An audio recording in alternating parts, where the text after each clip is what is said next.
Hello, this is R.J. Deacon reading the Supreme Court of the United States opinion syllabus in Watson, Mississippi Secretary of State versus Republican National Committee, certiorari to the United States Court of Appeals for the Fifth Circuit, argued March 23, 2026, and decided June 29, 2026. The federal election day statutes set the day for the election of representatives, senators, and the president on a Tuesday in November. See 3 U.S.C. Section 1 and 2 U.S.C. Sections 1 and 7. Mississippi permits certain residents, such as college students, away from home, and senior citizens, to vote in federal elections by absentee ballot. That's Mississippi Code Annotated 23-15-713. Mississippi is one of roughly 30 states that count at least some absentee ballots mailed by Election Day, but received afterward. Absentee voters in Mississippi may dispatch their ballots by mail or common carrier, and all absentee ballots must be postmarked on or before the date of the election and received by the registrar no more than 5 days after the election, 5 business days after the election. That's sections 23-15-637 and 1A and 3 from, I believe, the Mississippi Code. In 2024, the Republican National Committee, the Mississippi Republican Party, and various individuals sued the Mississippi Secretary of State and several election officials, contending that federal law prevents Mississippi from counting absentee ballots received after Election Day. According to plaintiffs, the Election Day statutes use the word election to refer to 2 acts, ballot casting and ballot receipt. So by setting the day for the election, these statutes set the deadline for both. The Libertarian Party of Mississippi filed a similar suit, and the district court consolidated the cases and then granted summary judgment to Mississippi. The Fifth Circuit reversed, holding that Mississippi's statute is preempted because the federal Election Day statutes require ballots to be received by Election Day. The Supreme Court held decision below is reversed and remanded, and Justice Barrett delivered the opinion of the court. The federal Election Day statutes do not prevent Mississippi from counting absentee ballots postmarked by Election Day, but received up to 5 days thereafter. Nothing in the federal Election Day statutes requires ballots to be received by Election Day. The question before the court is narrow: whether counting ballots postmarked by Election Day but received up to 5 days later violates the federal Election Day statutes.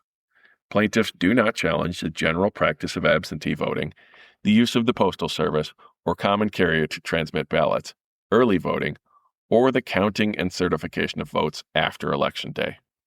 The court also does not consider the scope of Congress's authority to regulate federal elections. The federal Election Day statutes do not preempt Mississippi's law because the defining element of an election has always been the electorate's choice of a candidate. And a related federal statute, the Uniformed and Overseas Citizens Absentee Voting Act, UOCAVA, confirms that while federal law dictates when ballots must be cast, state law governs when they must be received. It is a fundamental canon of statutory construction that words generally should be interpreted as taking their ordinary meaning at the time Congress enacted the statute. See New Prime Incorporated versus Oliveira.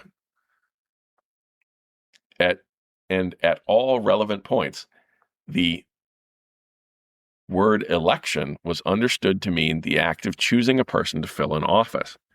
That's Webster's New American Dictionary of the English Language at 433. The court has likewise defined election as the expression of the electorate's choice, explaining that from the time immemorial, an election has been no more and no less than the expression by qualified electors of their choice of candidates. That's United States versus Classic at 313 U.S. 299. The electorate's choice is made when voting is complete, not when ballots are received. The most recent amendment to the presidential election day statutes bears this out.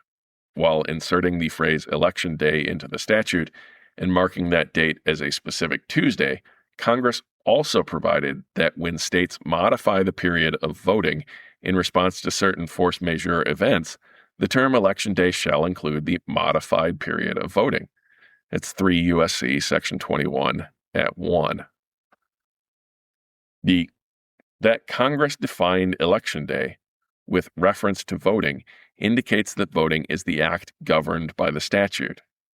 UOC-AVA, which requires states to permit absent military and overseas voters to cast absentee ballots in federal elections, and as a backup establishes a federal absentee voting system, 52 U.S.C. Section 2302A1, reinforces the point.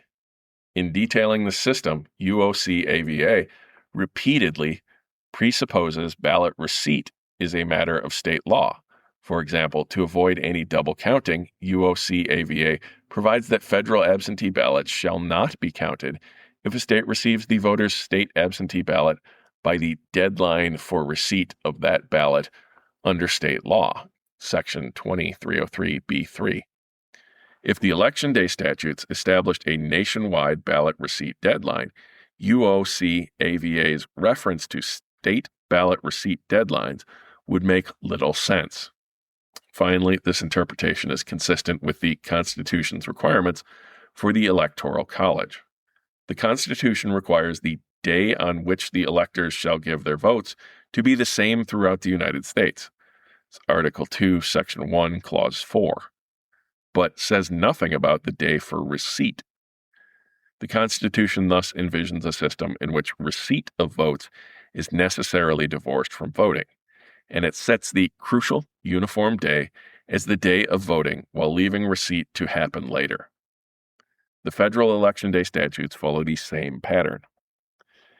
Plaintiffs' contrary view that Election Day statutes require ballots to be received by Election Day relies heavily on historical practice, precedent, and policy. But the historical practice plaintiffs identify is not dispositive. Plaintiffs overread the court's precedent, and policy cannot override the words Congress chose. Plaintiffs emphasize that in the mid to late 19th century, ballot receipt occurred on Election Day, and that in the Civil War era, states that authorized absentee voting imposed strict Election Day deadlines for ballot receipt. But plaintiffs admit they cannot precisely tie this historical practice to the text of the Election Day statutes. State legislatures may have used an Election Day deadline for any number of reasons unrelated to federal requirements. For example, they may have shared plaintiffs' view that an Election Day deadline avoids the appearance of fraud from late arriving ballots. At bottom, plaintiffs' theory is that because 19th century Election Day statutes govern here, so do 19th century voting practices. But statutes do not trap in amber every contemporary practice on the same subject matter. That's United States versus Rahimi, 602 U.S. 680. Plaintiffs' interpretation of the Election Day statutes is at odds with UOC-AVA, which presupposes that states retain power to set ballot receipt deadlines. At oral argument, plaintiffs and their amicus, the United States, offered ways to reconcile their interpretation of the Election Day statutes with UOC-AVA, but their theories are unpersuasive.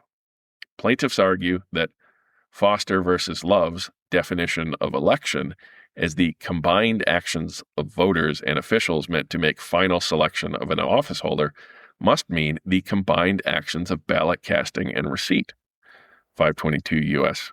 67. But Foster is not about ballot receipt and nowhere mentions it. Foster decides only that an election may not be consummated prior to federal election day.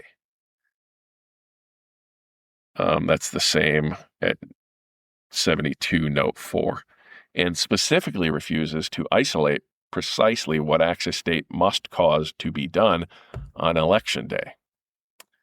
Finally, plaintiffs' policy arguments about election integrity and voter confidence are properly directed to legislatures, not courts.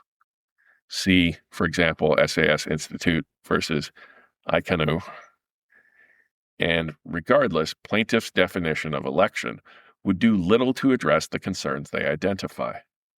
Plaintiffs argue that Mississippi's election statute or system violates the election day statutes because the Postal Service and common carriers allow mail to be recalled before it is delivered to election officials, meaning that the electorate's choice is not actually made as of election day.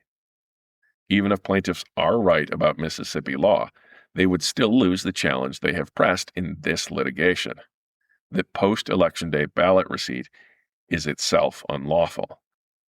Post-election day receipt, considered on its own, does not conflict with the election day statutes, and state law is preempted only so far as the conflict extends.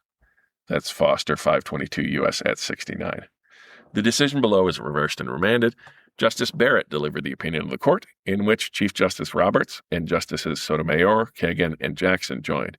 Justice Alito filed a dissenting opinion, in which Justices Thomas and Gorsuch joined, and in which Justice Kavanaugh joined as to all but parts 2C2 and 3.